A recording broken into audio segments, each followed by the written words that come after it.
It wasn't the noise that truly scared them. It was the silence, because every time everything went just a little too quiet, someone would disappear. By the late 19th century, the British Empire was slowly pushing deeper into East Africa. Its objective was ambitious, to connect the heart of the continent to the ocean, a railway. But there was a point along that route where everything would come to a halt. A remote place, isolated, and almost completely untouched.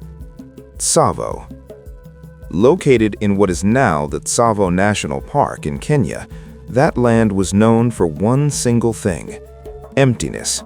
No cities, no infrastructure, no real form of protection, only raw wilderness and silence. It was there, in 1898, that hundreds of workers arrived, most of them brought from India by the British Empire.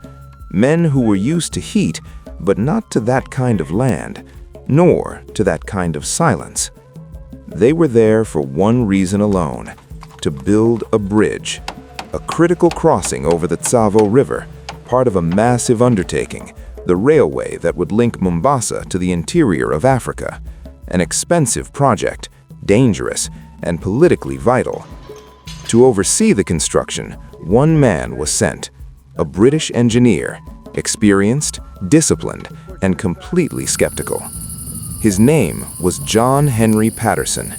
He worked directly for the Empire, and his mission was simple: finish the bridge.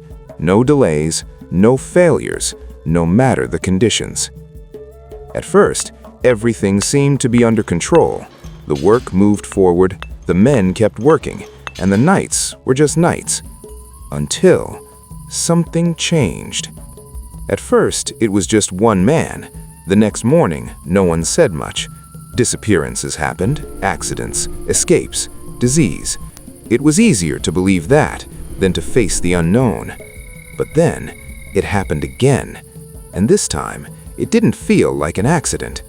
Inside the tent, there was no struggle, no screams, just an empty space where someone should have been. And outside, marks in the dirt, drag marks, leading away into the darkness. Now, it was no longer coincidence. Something was entering the camp, choosing, taking, and vanishing without ever being seen. At night, fear began to spread. Some said they heard footsteps, others breathing, but when they looked, there was nothing there, only the wind.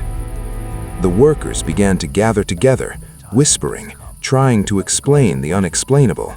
Some said they weren't animals, that whatever it was didn't behave like a normal predator, too silent, too precise. Others simply stopped sleeping. They stayed awake, watching the darkness, waiting to see something. But that was exactly the problem. There was never anything to see.